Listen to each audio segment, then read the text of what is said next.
Good morning students. स्वागत है आप सभी का हमारे चैनल स्टडी विद अभिमान में। तो आज मैं आपके लिए यूपी बोर्ड एग्ज़ाम 2021 के लिए क्लास 10th के लिए इंग्लिश की क्लास लेकर आई हूँ। तो अगर अभी तक आपने हमारे चैनल स्टडी विद अभिमान को सब्सक्राइब नहीं किया है तो चैनल को सब्सक्राइब कर लीजिए और बेल आइकन पर क्लिक कर लीजिए ताकि हम जो भी वीडियो अपलोड करें उसका नोटिफिकेशन आप सभी को मिल सके और आप अपनी प्रिपरेशन कर सकें। तो चलिए फिर आज के इस वीडियो को हम स्टार्ट करते हैं। तो वीडियो को स्टार्ट करने से पहले मैं आप सभी को बता देती हूँ कि आपको इस चैनल पर आपके 10th क्लास के जितने भी सब्जेक्ट हैं सभी सब्जेक्ट की प्रिपरेशन आपको यहाँ पे कराई जाती है। बस आपको क्या करना है, आपको चैनल को सब्सक्राइब कर लेना है और चैनल से जुड़ जाना है। और जितनी भी आपके यहाँ पे प्रिपरेशन कराई जाती है सारी प्रिपरेशन आपकी बिल्कुल फ्री है, बस आपको चैनल को सब्सक्राइब करना है। इसके अलावा आपका जो क्लासेस का टाइम टेबल है वो भी मैंने आप सबसे ऑलरेडी शेयर कर दिया है। तो अगर जिस स्टूडेंट्स ने अभी तक क्लास टाइम टेबल वाली वीडियो नहीं देखी है वो चैनल पर जाकर उस वीडियो को देख सकते हैं। तो चलिए फिर आज के इस वीडियो को हम स्टार्ट करते हैं। तो आज के इस वीडियो में मैं आपको पढ़ाने वाली हूँ आपका जो पार्ट ऑफ सेंटेंस है उसका पार्ट 2 हम यहाँ पर पढ़ने वाले हैं। इससे पहले मैंने जो आपका पार्ट ऑफ सेंटेंस है इसका पार्ट 1 आप सबसे ऑलरेडी शेयर कर दिया है। तो जिन स्टूडेंट्स ने पार्ट 1 नहीं देखा है वो चैनल पर जाकर आप उस पार्ट को देख सकते हैं। आपकी जितनी भी 10th क्लास की वीडियो हैं उनकी प्लेलिस्ट बना दी गई है। तो आपको चैनल पर जाना है और प्लेलिस्ट वाले सेक्शन में जब आप जाएंगे तो वहाँ पर आपको 10th क्लास की सारी वीडियो वहाँ पर मिल जाएंगी। तो आज के इस वीडियो में हम डिस्कस करने वाले हैं आप जो आपका पार्ट ऑफ सेंटेंस है उसका पार्ट 2 हम यहाँ पर डिस्कस करेंगे। तो पार्ट 1 में मैंने आपको आपका सेंटेंस क्या होता है ये बता दिया था। फिर आपका जो पार्ट ऑफ सेंटेंस होते हैं मतलब कि आपका सेंटेंस कितने प्रकार का होता है वो भी बता दिया था। और जो आपका पार्ट ऑफ सेंटेंस होता है उसमें कौन कौन सा होता है आपका सब्जेक्ट और प्रेडिकेट। तो वो सारी चीज़ें मैंने आपको वहाँ पर डिटेल में बता दी थी कि आपका सब्जेक्ट क्या होता है, प्रेडिकेट क्या होता है, ये सारी चीज़ें मैंने आपको वहाँ पे बता दी थी। इसके अलावा आपकी जो सेंटेंस है उसकी डेफिनेशन क्या होती है वो भी मैंने आपको बता दिया था। तो आज की इस वीडियो में हम डिस्कस करेंगे आपका जो पार्ट्स ऑफ प्रेडिकेट है वो हम यहाँ पर डिस्कस करेंगे। इससे पहले जो आपका वीडियो था फर्स्ट वाला उसमें मैंने आपको पार्ट ऑफ सब्जेक्ट के बारे में बता दिया था कि पार्ट ऑफ सब्जेक्ट आपका होता क्या है और उसको हम किस तरह से यूज़ करते हैं। तो आज के इस वीडियो में हम डिस्कस करेंगे आपका पार्ट ऑफ प्रेडिकेट, ये हम यहाँ पर डिस्कस करेंगे। तो चलिए फिर वीडियो को स्टार्ट कर लेते हैं। तो अगर आपने पार्ट 1 ना देखा हो इसका तो आप चैनल पर जाकर उसको ज़रूर देख लीजिएगा।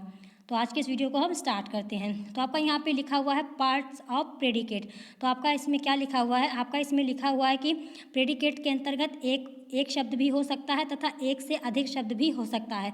तो यहाँ पर कहने का मतलब क्या है, जो आपका प्रेडिकेट का जो पार्ट होता है उसमें आपका एक शब्द भी हो सकता है और एक से अधिक शब्द भी हो सकता है। एक शब्द से अधिक होने पर प्रेडिकेट का वर्गीकरण निम्नलिखित प्रकार से किया जा सकता है। तो आपका यहाँ पे पार्ट्स ऑफ प्रेडिकेट लिखा हुआ है। तो इसमें आपके कितने पार्ट होते हैं, जो आपका प्रेडिकेट होता है इसके कितने पार्ट होते हैं। इसमें आपका आ जाता है वर्ब, ऑब्जेक्ट आ जाता है और आपका आ जाता है कॉम्प्लीमेंट। और जो आपका ऑब्जेक्ट होता है, ऑब्जेक्ट भी आपका 2 प्रकार का होता है। इसमें आपका एक होता है इनडायरेक्ट ऑब्जेक्ट यानी अप्रत्यक्ष कर्म, और फिर इसमें आपका आ जाता है डायरेक्ट ऑब्जेक्ट यानी प्रत्यक्ष कर्म। ये आपका हो जाता है, आपका आ जाता है ऑब्जेक्ट के अंतर्गत। आपका जो ये लिखा हुआ है वर्ब, ऑब्जेक्ट और कॉम्प्लीमेंट, ये तो आपका आ जाता है प्रेडिकेट के अंतर्गत। लेकिन जो आपका डायरेक्ट ऑब्जेक्ट और इनडायरेक्ट ऑब्जेक्ट लिखा है ये आपका आ जाता है ऑब्जेक्ट के अंतर्गत। तो इस बात को आपको ध्यान रखना है, कंफ्यूज नहीं होना है। तो जो आपके यहाँ पर पार्ट्स दिए हैं आपके प्रेडिकेट के उसके बारे में हम यहाँ पर डिस्कस कर लेते हैं। आपका यहाँ पे लिखा हुआ है सबसे पहले वर्ब। वर्ब आपका क्या होता है यानी क्रिया। तो यहाँ पर आपका क्या लिखा हुआ है, आपका यहाँ पे लिखा हुआ है कि वर्ब प्रेडिकेट का प्रथम तथा प्रमुख भाग है जो कर्ता द्वारा किए गए कार्य को व्यक्त करता है। यानी जो आपकी क्रिया होती है, जो आपका वर्ब होता है वो क्या होता है, वो प्रेडिकेट का मेन पार्ट होता है। जो प्रेडिकेट होता है आपका सेंटेंस में, जो कि वाक्य में जो आपका प्रेडिकेट वाला पार्ट होता है वो उसमें जो वर्ब होती है यानी जो क्रिया होती है वो प्रेडिकेट का आपका इम्पॉर्टेंट यानी मेन पार्ट आपका होता है वर्ब। और ये आपका क्या होता है, जो आपका वर्ब क्या करता है, ये कर्ता द्वारा किए गए कार्य को व्यक्त करता है। यानी जो आपका सब्जेक्ट होता है, सब्जेक्ट के द्वारा जो भी आपका कार्य किया जाता है वो इसको दर्शाता है, जो आपका वर्ब होता है। इसके बाद आपका क्या लिखा हुआ है, इसके बाद आपका यहाँ पे लिखा हुआ है इनडायरेक्ट ऑब्जेक्ट। तो आपका इनडायरेक्ट ऑब्जेक्ट क्या होता है, इनडायरेक्ट ऑब्जेक्ट का मतलब होता है यानी अप्रत्यक्ष कर्म। यानी आपका यहाँ पे क्या लिखा हुआ है, आपका यहाँ पे लिखा हुआ है कि क्रिया से हुम यानी किसको का प्रश्न करने पर जो उत्तर में आए वो आपका इनडायरेक्ट ऑब्जेक्ट होता है। तभी मैं आपको जब एग्जाम्पल के थ्रू समझाऊंगी तो आप आसानी से समझ पाएंगे। अभी आप यहाँ पर इसकी डेफिनेशन देख लीजिए कि आपका क्या लिखा हुआ है। आपका जो इनडायरेक्ट आपका ऑब्जेक्ट होता है वो क्या होता है, वो आपका होता है कि जो अब जब हम क्रिया से होम का यानी किसको का प्रश्न करने पर आपको जो उत्तर मिले वो आपका होता है इनडायरेक्ट ऑब्जेक्ट। फिर आपका लिखा हुआ है डायरेक्ट ऑब्जेक्ट। तो डायरेक्ट ऑब्जेक्ट आपका क्या होता है, इसका भी आप देख लीजिए यहाँ पर डेफिनेशन। आपका यहाँ पे क्या लिखा हुआ है, आपका यहाँ पे लिखा हुआ है कि क्रिया से व्हाट यानी क्या का प्रश्न करने पर जो उत्तर में आए वो आपका क्या होता है, वो आपका होता है डायरेक्ट ऑब्जेक्ट।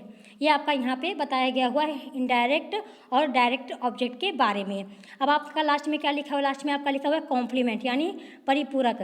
तो आपका कॉम्प्लीमेंट क्या होता है उसको भी हम यहाँ पर जान लेते हैं। तो आपका जो कॉम्प्लीमेंट होता है वो आपका यहाँ पे क्या लिखा हुआ है कि जो शब्द वर्ब के अर्थ को पूरा करता है उसे हम कॉम्प्लीमेंट कहते हैं। यानी जो आपका वर्ब जो आपकी क्रिया होती है उसके अर्थ को पूरा करे उसे हम क्या कहते हैं, उसे हम कॉम्प्लीमेंट कहते हैं। आपका यहाँ पे लिखा भी हुआ है कि प्रायः लिंकिंग वर्ब जैसे कि इज, एम, आर, वॉज, वर, ये सब आपके जो हैं इसके बाद जो आपका आता है वो आपका कॉम्प्लीमेंट ही आता है। तो इस बात का आपको यहाँ पे ध्यान रखना है। अब चलिए हम एग्जाम्पल के थ्रू समझ लेते हैं। अगर मैं आपको एग्जाम्पल के थ्रू समझा देती हूँ तो आप अच्छे से समझ पाएंगे इन सारी चीज़ों को कि आपके ये verb, indirect object, direct object, ये सारे क्या होते हैं। तो आपका यहाँ पे लिखा हुआ है आपका एग्जाम्पल। तो एग्जाम्पल के थ्रू भी हम यहाँ पर अच्छे से समझ लेते हैं। आपका यहाँ पे क्या लिखा हुआ है, आपका यहाँ पे लिखा हुआ है Ram tells us a nice story. क्या लिखा हुआ है, Ram tells us a nice story यानी राम हमें एक अच्छी कहानी सुनाता है। ये आपका यहाँ पे एक सेंटेंस लिखा हुआ है। अब इसमें आपको ढूंढना है सब्जेक्ट। तो आपका सब्जेक्ट क्या हो जाएगा, मैंने आपको फर्स्ट पार्ट में बताया था सब्जेक्ट आपका क्या होता है। सब्जेक्ट हम किसे कहते हैं, तो जो आपका सब्जेक्ट होता है वो आपका मेन पार्ट होता है सेंटेंस का। तो सब्जेक्ट का क्या होता है कि वाक्य का वह भाग जिसके बारे में कुछ कहा जाता है। तो यहाँ पर किसके बारे में बात की जा रही है, आपका यहाँ पे बात की जा रही है राम के बारे में। राम क्या कर रहा है, आपका राम जो है वो हमें एक अच्छी कहानी सुनाता है। ये आपका पूरा सेंटेंस दिया हुआ है। तो इसमें आपका सब्जेक्ट क्या हो जाएगा, इसमें आपका सब्जेक्ट हो जाएगा राम, यानी राम के बारे में ही तो बात कही जा रही है। तो आपका राम जो है यहाँ पे सब्जेक्ट हो जाएगा। अब आपका यहाँ पे वर्ब क्या होगा, आपको यहाँ पे वर्ब ढूंढना है। तो वर्ब आपकी क्रिया होती है यानी कार्य। तो यहाँ पर राम क्या कार्य कर रहा है, राम आपका यहाँ पे कौन सा कार्य कर रहा है, तो राम यहाँ पर कहानी सुना रहा है। क्या कर रहा है, कहानी सुना रहा है। तो सुनाना जो है ये आपकी यहाँ पे क्रिया हो जाएगी, यानी जो आपका यहाँ पे लिखा हुआ है टेल्स, ये आपकी वर्ब हो जाएगी यानी क्रिया हो जाएगी। इसके बाद आपका लिखा हुआ है इनडायरेक्ट ऑब्जेक्ट। अब मैं आपको यहाँ पे थोड़ा सा अच्छे से समझा देती हूँ कि आपका जो इनडायरेक्ट ऑब्जेक्ट है वो क्या होता है। तो जैसा कि मैंने अभी आपको ऊपर में आप जो यहाँ पे इसकी डेफिनेशन आपकी लिखी हुई थी, आपका क्या लिखा हुआ था, आपका यहाँ पे इनडायरेक्ट है कि क्रिया से होम का यानी किसको का प्रश्न करने पर जो उत्तर में आए उसे हम इनडायरेक्ट ऑब्जेक्ट कहते हैं। तो आपका यहाँ पे क्या लिखा हुआ है, आपका यहाँ पे लिखा हुआ है कि राम टेल्स अस आ नाइस स्टोरी। तो आपका यहाँ पे अगर हम आपकी जो क्रिया है, आपकी क्रिया क्या है, आपकी टेल्स यानी जो राम है वो आपका किसको कहानी सुना रहा है। तो आपका ये आपकी क्रिया है। क्रिया से हम क्वेश्चन जब करते हैं किसको का क्वेश्चन करते हैं, तो यहाँ पर हम क्या क्वेश्चन करेंगे कि राम जो है किसको कहानी सुना रहा है। आपका क्या हो जाएगा, राम जो है किसको कहानी सुना रहा है। तो आपका यहाँ पे इनडायरेक्ट ऑब्जेक्ट क्या हो जाएगा, आपका हो जाएगा इनडायरेक्ट ऑब्जेक्ट अस, यानी हमें। राम किसको कहानी सुना रहा है, राम जो है वो हमें एक अच्छी कहानी सुनाता है। ये आपका इसका हो जाएगा आपका इनडायरेक्ट ऑब्जेक्ट। तो इनडायरेक्ट ऑब्जेक्ट का मतलब क्या होता है कि अगर आपकी जो क्रिया है, क्रिया से हम किसको का प्रश्न करें और प्रश्न करने पर जो हमें उत्तर मिले वही आपका हो जाता है इनडायरेक्ट ऑब्जेक्ट यानी अस। जैसा कि आपका यहाँ पे लिखा हुआ है कि Ram tells us a nice story, यानी राम हमें एक अच्छी कहानी सुनाता है। तो राम तो आपका हो गया सब्जेक्ट। सब्जेक्ट आपका क्या होता है कि जो जिसके बारे में बात कही जाती है, यानी सेंटेंस का वह पार्ट जिसके बारे में कुछ कहा जाता है, जिसके बारे में कुछ बताया जाता है, वो आपका हो जाता है सब्जेक्ट। फिर आपका वर्ब हो गया। वर्ब आपका क्या होती है, क्रिया, यानी जो कार्य हो रहा होता है सेंटेंस में वो आपका क्रिया हो जाती है। तो यहाँ पर कौन सा कार्य हो रहा है, आपका यहाँ पे हो रहा है सुनाने का कार्य, कुछ आपको यहाँ पे सुनाया जा रहा है। तो ये आपका हो गया वर्ब। फिर आपसे यहाँ पे पूछा गया इनडायरेक्ट ऑब्जेक्ट। तो इनडायरेक्ट आपका क्या होता है कि अगर हम जो आपकी क्रिया है, क्रिया से हम किसको का प्रश्न करें और जो हमें उत्तर मिले वो आपका हो जाता है ऑब्जेक्ट। यानी आपका अगर हम आपकी यहाँ पे क्रिया क्या है, आपकी क्रिया यहाँ पर है टेल्स यानी सुनाना। अगर हम सुनाना से क्रिया करें, आप सुनाना से अगर हम प्रश्न करें कि किसको सुना रहा है कहानी, तो किसको सुना रहा है, हमें। आपका क्या हो जाएगा इनडायरेक्ट ऑब्जेक्ट, आपका इनडायरेक्ट ऑब्जेक्ट हो जाएगा हमें यानी अस। ये आपका हो जाएगा इनडायरेक्ट ऑब्जेक्ट। फिर इसके बाद आपका आ जाता है डायरेक्ट ऑब्जेक्ट। तो डायरेक्ट ऑब्जेक्ट आपका क्या हो जाएगा, यहाँ पर आपका यहाँ पे क्या लिखा हुआ है, डायरेक्ट ऑब्जेक्ट के आपके अंदर क्या लिखा हुआ है, इसमें आपका लिखा हुआ है कि क्रिया से व्हाट का प्रश्न करने पर, यानी जो आपकी क्रिया है, क्रिया क्या है आपकी क्रिया क्या है, यहाँ पर आपकी क्रिया यहाँ पर टेल्स है, तो इससे हम व्हाट का प्रश्न करेंगे, यानी आपका क्या। तो जो आपका यहाँ पे क्रिया है टेल्स, इससे हम क्वेश्चन करें कि क्या सुनाता है, तो आपका यहाँ पे आ जाएगा एक अच्छी कहानी सुनाता है। ये आपका यहाँ पर इसका आंसर आ जाएगा। अगर हम क्रिया से क्वेश्चन करें कि क्या सुनाता है, तो वो राम जो है वो यहाँ पर क्या सुना रहा है, राम जो है वो एक अच्छी कहानी सुनाता है। तो आपका डायरेक्ट ऑब्जेक्ट क्या हो जाएगा, आपका आ नाइस स्टोरी, ये आपका हो जाएगा इसमें डायरेक्ट ऑब्जेक्ट। तो आपका अगर पूरे सेंटेंस की यहाँ पर बात की जाए तो आपका पूरा सेंटेंस क्या हो जाएगा, Ram tells us a nice story, यानी राम हमें एक अच्छी कहानी सुनाता है। तो राम आपका यहाँ पे हो जाएगा सब्जेक्ट, हमें आपका क्या हो जाएगा, आपका ये हो जाएगा इनडायरेक्ट ऑब्जेक्ट, जो आपका अस है वो आपका हो जाएगा इनडायरेक्ट ऑब्जेक्ट, और आपका डायरेक्ट ऑब्जेक्ट क्या हो जाएगा, एक अच्छी कहानी, ये आपका हो जाएगा यहाँ पे आपका ये डायरेक्ट ऑब्जेक्ट। और जो आपका यहाँ पे लिखा हुआ है सुनाता है, ये आपकी क्रिया हो जाएगी, यानी यही कार्य आपका इस सेंटेंस में हो रहा है। तो ये आपका यहाँ पे इसका एग्जाम्पल हो गया। जितनी भी आपकी यहाँ पे चीज़ें लिखी थी प्रेडिकेट से, जितने भी प्रेडिकेट्स के पार्ट थे, क्रिया, indirect object, direct object, complement, ये मैंने आपको यहाँ पे अच्छे से समझा दिया। अब चलिए इसके बाद हम देख लेते हैं आपका दूसरा एग्जाम्पल। दूसरा एग्जाम्पल आपका यहाँ पे क्या लिखा हुआ है, दूसरा एग्जाम्पल आपका यहाँ पे लिखा हुआ है अशोक वाज अ किंग। क्या लिखा हुआ है, अशोक वाज अ किंग, यानी अशोक एक राजा था।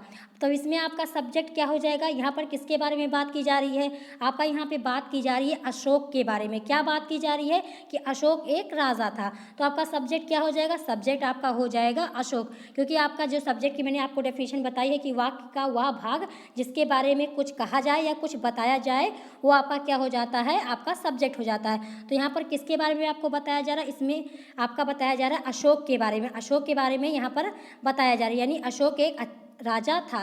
तो आपका सब्जेक्ट यहाँ पर हो जाएगा आपका अशोक। फिर आपका यहाँ पे वर्ब, अब वर्ब आपका यहाँ पे क्या हो जाएगा, आपका वर्ब जो है वो आपका यहाँ पे हो जाएगा वॉज। वॉज जो यहाँ पर आपका लिखा हुआ है ये आपका हो जाएगा वर्ब। फिर इसके बाद आपका यहाँ पे कॉम्प्लीमेंट। अब कॉम्प्लीमेंट आपका क्या होता है कि जो शब्द वर्ब के अर्थ को पूरा करें, यानी जो आपका वर्ब होता है वर्ब के अर्थ को पूरा जो करते हैं वो आपके हो जाते हैं कॉम्प्लीमेंट। तो आपका कॉम्प्लीमेंट यहाँ पे क्या हो जाएगा, आ किंग। आ किंग जो है वो आपका यहाँ पे कॉम्प्लीमेंट हो जाएगा। फिर इसके बाद आपका क्या लिखा हुआ है, इसके बाद आपका यहाँ पे लिखा हुआ है विशेष। आपका यहाँ पे क्या लिखा हुआ है, आपका यहाँ पे लिखा हुआ है कि जो आपका कॉम्प्लीमेंट होता है वो कितने प्रकार का होता है। तो जो आपका कॉम्प्लीमेंट होता है वो भी आपका 3 प्रकार का होता है।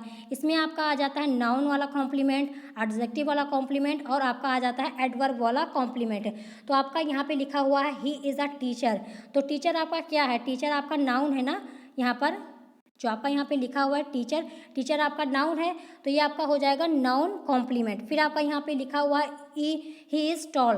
तो यहाँ पर आपका एडजेक्टिव आपका क्या है, एडजेक्टिव आपका यहाँ पे टॉल है, तो आपका ये हो जाएगा एडजेक्टिव कॉम्प्लीमेंट। फिर आपका यहाँ पे लिखा हुआ ही इज़ देयर, यानी आपका यहाँ पे जो देयर लिखा हुआ है ये आपका क्या है, ये आपका एडवर्ब है, तो ये आपका हो जाएगा एडवर्ब वाला कॉम्प्लीमेंट। तो कॉम्प्लीमेंट भी आपके यहाँ पे 3 प्रकार के होते हैं, तो इसको आपको ज़्यादा नहीं समझना है, बस आपको मोटा मोटा क्या समझना है, मोटा मोटा आपको यहाँ पे समझना है कि आपका सब्जेक्ट क्या होता है और प्रेडिकेट क्या होता है। क्योंकि आपके एग्जाम में जो आपसे क्वेश्चन पूछे जाते हैं इससे रिलेटेड, इससे आप रिलेटेड आपके क्वेश्चन किस तरह के पूछे जाते हैं कि जो आपको एक सेंटेंस दिया जाएगा और सेंटेंस को जो है वो रॉन्ग ऑर्डर में लिख दिया जाता है, उसको आपको सही ऑर्डर में लिख के उसको सेंटेंस को एक मीनिंगफुल सेंटेंस बनाना होता है। ये आपसे यहाँ पे क्वेश्चन पूछा जाता है। तो अगली वीडियो में जब मैं आपको क्वेश्चन कराऊंगी तो वहाँ पर आप अच्छे से सारी चीज़ों को समझ पाएंगे और आपके जो भी डाउट होंगे वो भी क्लियर होते जाएंगे। तो यहाँ पर मैंने आपको बता दिया कि आपका प्रेडिकेट क्या होता है।